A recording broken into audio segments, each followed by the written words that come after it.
परिचय। तुम घड़ी की तरफ क्यों देख रहे हो विजय?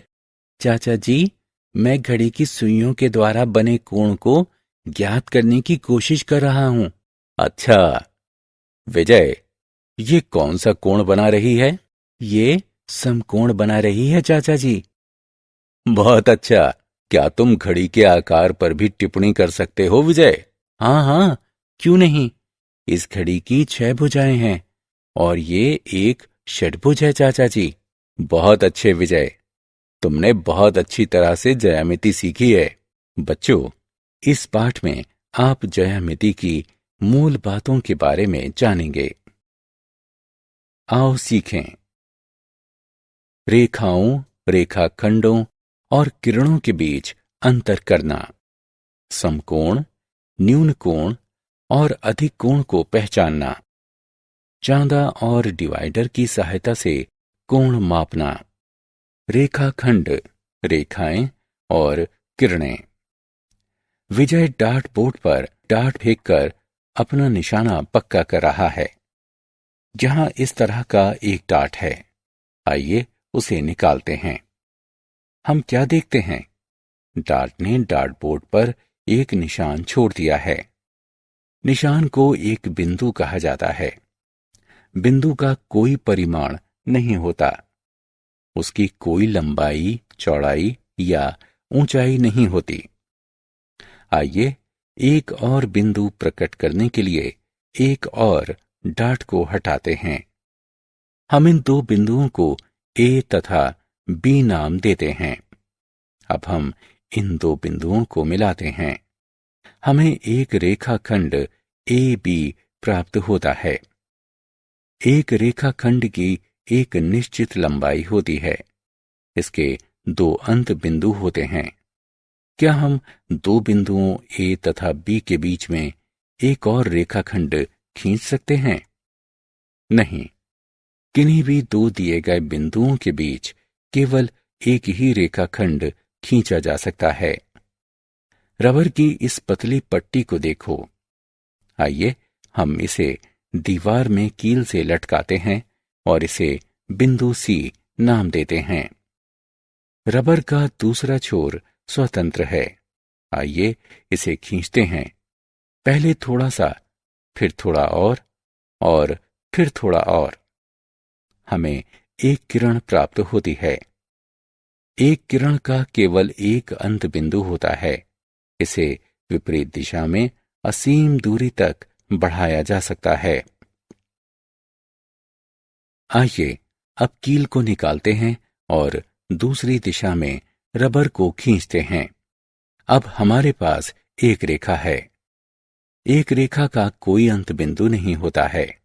इसे असीम दूरी तक किसी भी दिशा में बढ़ाया जा सकता है। बहुभुज। हम हर सिरे पर रेखाखंडों से घेराव करके अलग अलग आकार बना सकते हैं। इस प्रकार से घिरी हुई आकृति को बहुभुज कहा जाता है। बहुभुजों को उनमें प्रयोग किए गए रेखाखंडों की संख्या के आधार पर अलग अलग नाम दिए गए हैं। यहां हम निम्न प्रकार के बहुभुजों को देखते हैं: त्रिभुज, चतुर्भुज, पंचभुज, षटभुज, सप्तभुज, अष्टभुज, नौभुज, दशभुज। त्रिभुज। हम प्लास्टिक के 3 टुकड़े लेते हैं और एक तौलिया का हैंगर बनाने के लिए उन्हें मिलाते हैं। हमने एक त्रिकोण बनाया है। एक त्रिकोण 3 रेखाखंडों से बना एक बहुभुज होता है। ये सबसे छोटा संभव बहुभुज होता है। आयत। हम एक फोटो फ्रेम बनाने के लिए नक्काशीदार लकड़ी के 4 टुकड़ों का प्रयोग करते हैं। हमने एक आयताकार फोटो फ्रेम बनाया है। एक आयत एक 4 भुजाओं वाला बहुभुज होता है। ये 4 रेखाखंडों से मिलकर बनता है। पंचभुज। अमेरिकी सेना के मुख्यालय की इस तस्वीर को देखो। इसे पंचभुज कहते हैं, क्योंकि इसमें 5 भुजाएं हैं। 5 भुजाओं वाला बहुभुज पंचभुज कहलाता है। षटभुज, जहां एक घड़ी है, आइए इस पर घेरा लगाते हैं। हमारे पास घड़ी के लिए 6 रेखाखंडों का एक घेराव है।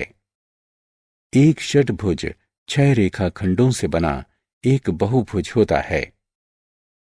सप्तभुज, आइए हम 7 तिनकों का प्रयोग करके एक वॉल हैंगिंग बनाते हैं।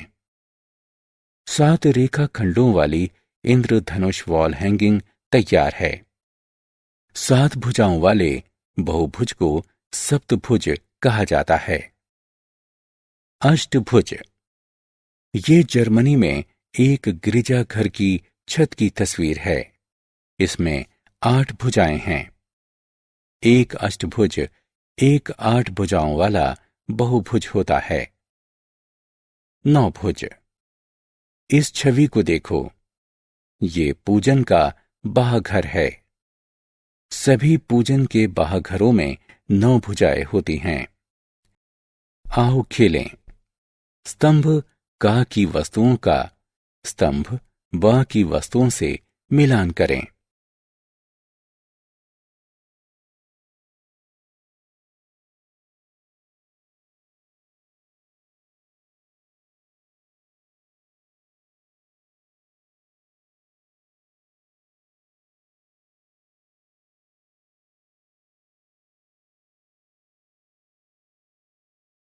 आओ खेलें।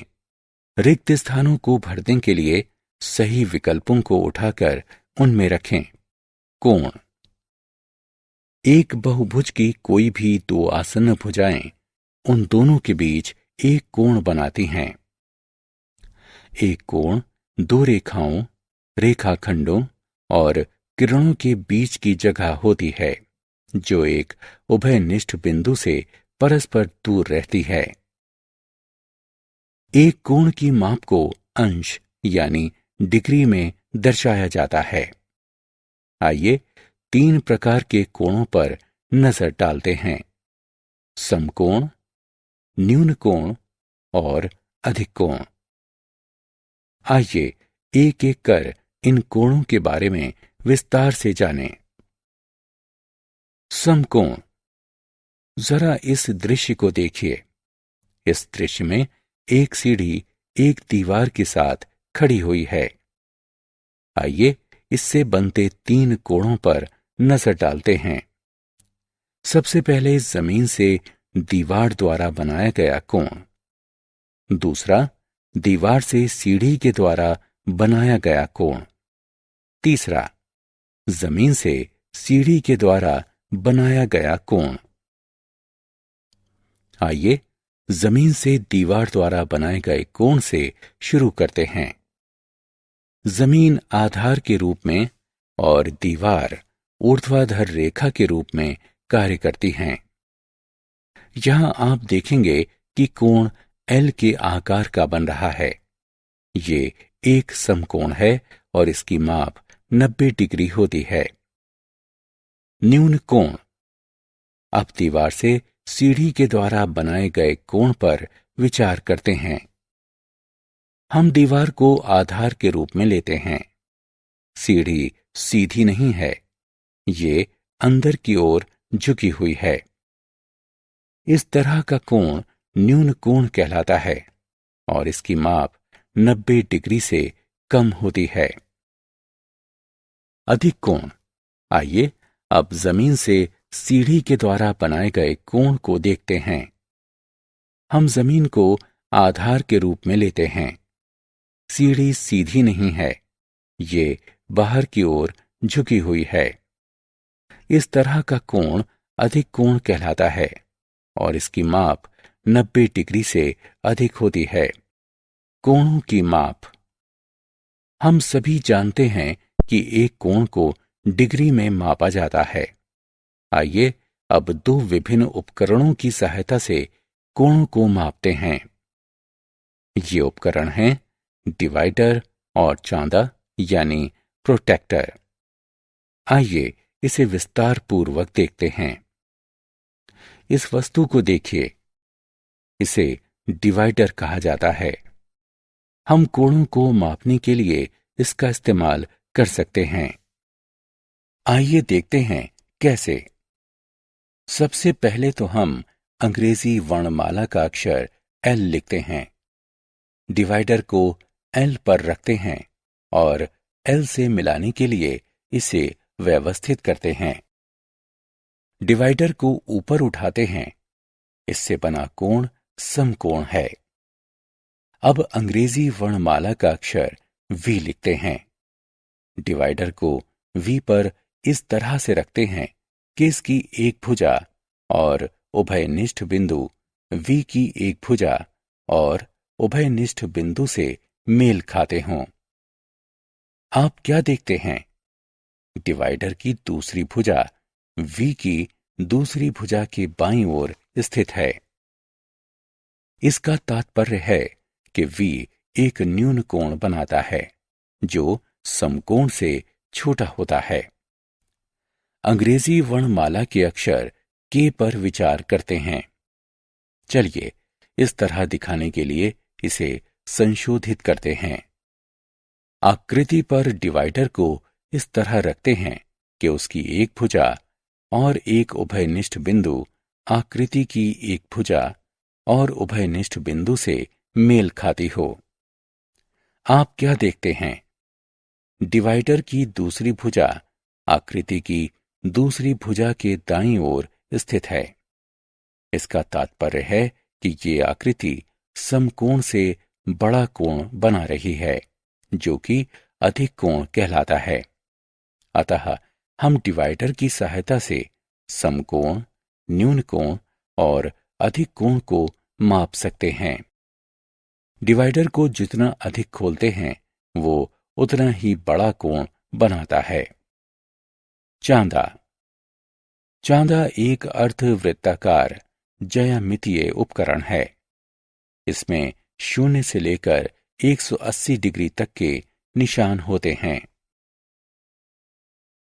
आइए एक चांदे की सहायता से एक घड़ी की सुइयों के द्वारा बने हुए कोणों की माप लेते हैं। ये घड़ी 3 बजे का समय दिखा रही है। घड़ी की लंबी सुई 12 पर है और छोटी सुई 3 पर है। चांदे को घड़ी की छोटी सुई पर रखें। चांदे के तल की क्षैतिज रेखा इससे मेल खानी चाहिए। चांदे का मध्य बिंदु उभयनिष्ठ बिंदु पर होना चाहिए, जहां घड़ी की बड़ी और छोटी सुइयां मिलती हैं। चांदी के भीतरी निशान को पढ़िए, जिस पर बड़ी सुई टिकी हुई है। ये 90 डिग्री है। अतः 3 बजे का समय एक समकोण बनाता है। ये घड़ी 6:20 दिखा रही है। घड़ी की लंबी सुई 4 पर है और छोटी सुई 6 पर है। चांदी को घड़ी की छोटी सुई पर रखिए। चांदी के भीतरी निशान को पढ़िए, जिस पर बड़ी सुई टिकी हुई है। ये 60 डिग्री है। अतः 6:20 का समय एक न्यून कोण बनाता है। अब इस घड़ी को देखिए। ये घड़ी 9:10 दिखा रही है। घड़ी की लंबी सुई 2 पर है और छोटी सुई 9 पर है। चांदी को घड़ी की छोटी सुई पर रखिए। चांदी के भीतरी निशान को पढ़िए, जिस पर बड़ी सुई टिकी हुई है। ये 150 डिग्री है। अतः 9:10 का समय एक अधिक कोण बनाता है। एक घड़ी की सुइयों से बने कोणों को एक चांदी की सहायता के बिना भी निकाला जा सकता है। घड़ी में किन्हीं 2 संख्याओं के बीच की जगह 30 डिग्री दर्शाती है। इस तर्क के आधार पर 3 बजे का समय 30 डिग्री गुणा 3 यानी 90 डिग्री होगा। 6:20 का समय 30 डिग्री गुणा 2 यानी 60 डिग्री होगा। 9:10 का समय 30 डिग्री गुणा 5 यानी 150 डिग्री होगा। आओ खेलें।